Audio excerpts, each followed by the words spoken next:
Mainit na pinag-uusapan ngayon ng mga netizens at showbiz observers ang naging talakayan sa isang commentary show tungkol kina Kim at Paolo Avellino.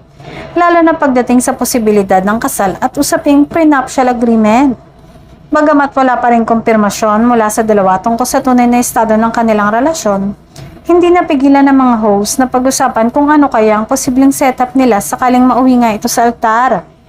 Sa naturang programa, naitanong kung magkakaroon kaya ng prenup agreement ang dalawa bago magpakasal. Isa sa mga host ang nagsabing malabo raw itong mangyari dahil kilala umano si Kim sa pagiging mabait at malambot ang puso. Dagdag pa nito, tila hindi rin naman daw tipo ni Paolo ang maging komplikado pagdating sa ganitong usapin. Agad naman itong sinangayunan ng isa pang host at sinabing wala namang umanong dapat pag-awayan pagdating sa pera dahil pareho namang matagumpay at financially stable ang dalawa. Para sa kanila, parehong nagsikap sina Kim at Paolo para marating ang kanilang estado ngayon, kaya wala raw dahilan para pagdudahan ng intensyon ng isa't isa. Bukod pa rito, nabanggit din sa kanilang usapan na tila masayang-masaya ngayon si Kim dahil bukod sa pagiging supportive umano ni Paolo, tumutulong din daw ito sa pagpapalago ng ilang negosyo at future investments ng aktres.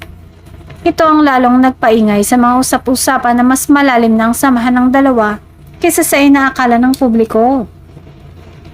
May mga bali-balita ring umano'y kasosyo na raw si Paolo sa ilan sa mga negosyo ni Kim.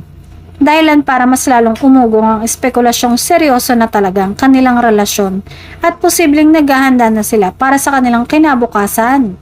Dahil dito, hindi napigilan ng kanilang fans na kiligin at umasang balang araw ay mauuwi rin sa totohanang happily ever after, ang tambalang matagal ng sinusubaybayan ng publiko.